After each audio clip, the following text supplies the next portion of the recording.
Welcome everyone.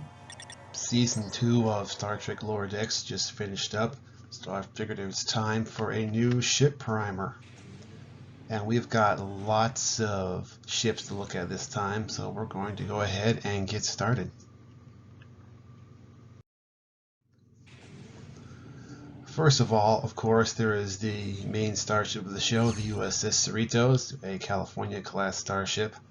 One of the new things we learn about this ship, well, I should say, we knew about it before, but we see for the first time the always important cetacean operations department, which you know plays a key role in navigation, or in some cases, even saving the ship.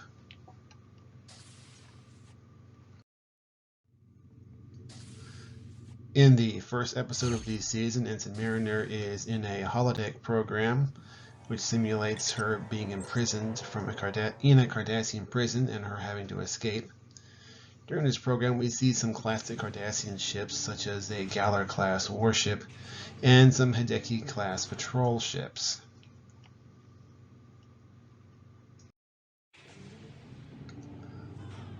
She makes her escape in a simulation of the USS Macduff, which is a Miranda-class starship. It looks real nice in my opinion.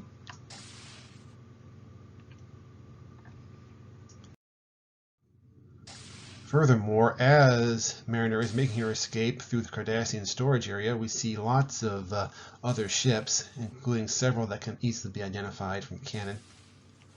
Plus some more that I don't personally recognize. However, for a more in-depth analysis of this scene and others like it, I recommend checking out the Trek Yards channel. A couple of the ones I could identify, however, are the Bajoran Interceptor from Deep Space Nine, as well as the Federation Fighter and the Danube-class runabout. Furthermore, on the right in particular, we can see there's the Delta Flyer, and there's also a Jem'Hadar fighter. Also looks like there might be some more Hideki-class patrol ships in the mix as well.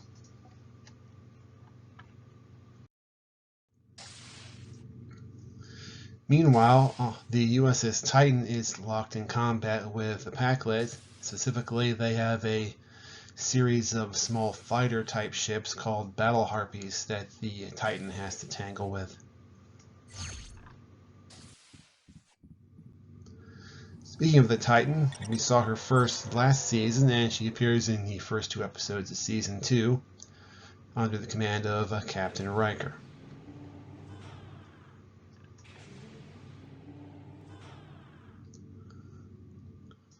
The Cerritos has to help clean out a Collector's Guild ship after the owner has passed away, only to be caught up in various self-defense mechanisms left behind on the ship.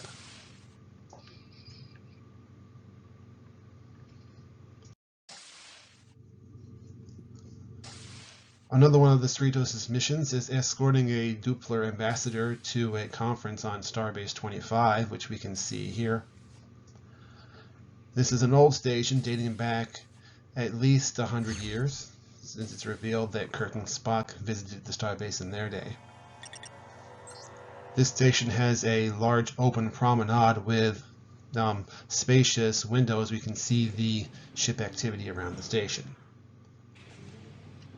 You can see a number of vessels docked at the station as well, which we are going to now take a closer look at.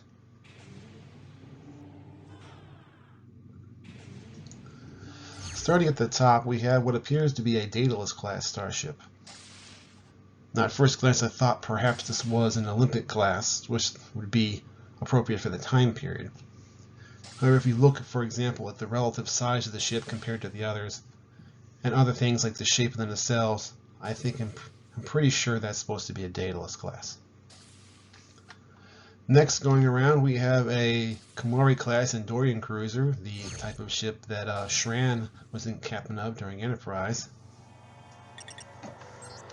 At the bottom of the screen, we have the vessels that we know as the Maquis Raider, although presumably it is just a standard civilian Federation vessel of some type. On either side of the Raider, we have what is apparently a new starship class, well, they had some components that we can identify from other classes. For instance, the saucer section seems to be similar to the Centaur, which was seen on the show DS9. For example, the forward-facing shuttle bay is a distinctive feature. However, the nacelles in the rear area of the ship don't look the same. I think those are closer to the Parliament class, which we saw in the first season. So perhaps this new class is a combination of elements from these two ships, or something similar. Also, we're going to go inside the Starbase for a minute to check out the bar where the crew congregates at the end of the episode. There are a lot of Easter eggs in the scene, but I'm going to focus particularly on the ships.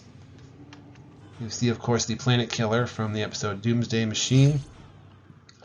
You see the Phoenix, which was Zephram Cochrane's warp ship. Also, among the pictures on the wall, we can see what appears to be a Constitution-class starship and the Bajoran lightship like the one Captain Sisko built. Finally, not directly related to the Starbase bar, but Tendi and Rutherford are excited over their new Deep Space Nine model that comes complete with an Esri and a Jadzia.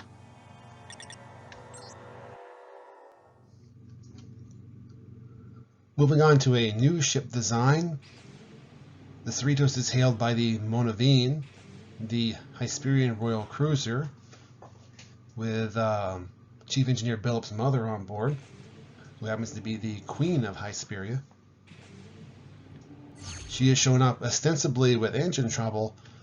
It's really just a ploy to trick her son into assuming the throne, despite his wishes to remain in Starfleet.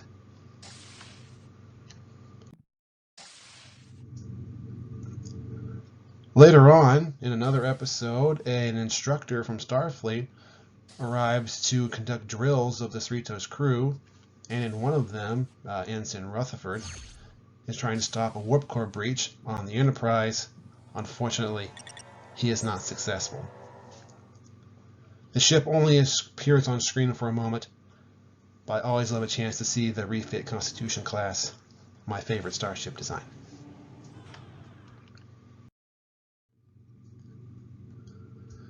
We see the Borg Cube, in particular 90182, being actually the first operational Borg ship we've seen in a time frame after the end of Voyager. Also, during the drills that we mentioned earlier, Ensign Boimler manages to master the Borg encounter, where he first escapes on a Borg spear, and later attempt, when he's rescued by a Starfleet crew, he manages to completely destroy the cube.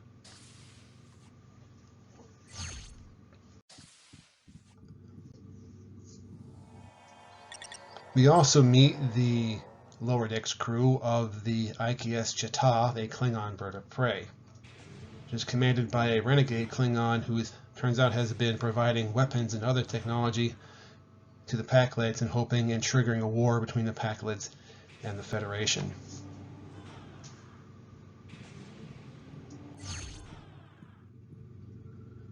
We also are introduced to the Cheval, a Vulcan cruiser, which is very similar to the designs we saw the Vulcans use during the show Enterprise, particularly the Takir type. The Cheval comes to the assistance of the Cerritos when she's under attack by the Pakleds and the Klingons.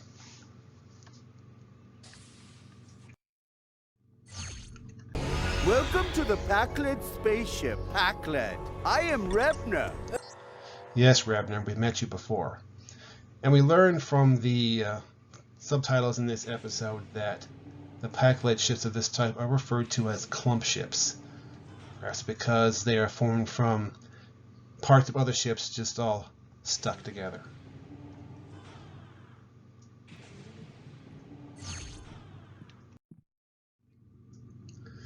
In the final episode of Season 2, we are introduced to the USS Archimedes, which is an Obena-class starship. It seems to be inspired by the Excelsior class, although with several updates. For example, the warp nacelles and the deflector seem to be more similar to the Sovereign class. By the way, the name Obena is provided by the showrunner Mike Mahan, and is apparently named for the art director of the show.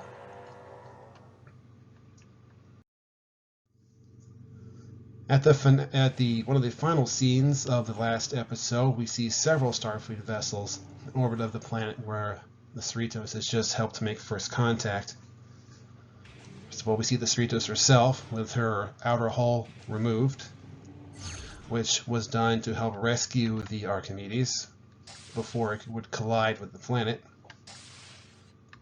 We'll see another California-class here on the right, and a Parliament-class on the left. And among classic ships, we have the class that always blows up but just won't die, the Oberth.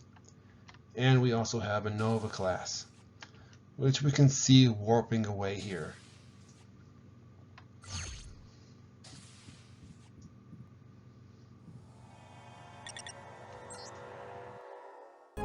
Thanks for the hand, Captain. For a minute there, we were in a little over our... Do you require assistance? I think we're okay over here. We were just... Excellent. Then with the threat neutralized, no further communication is necessary.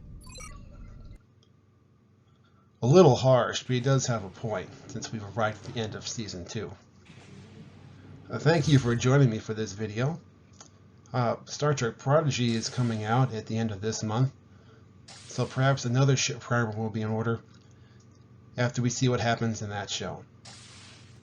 I hope you have a blessed day.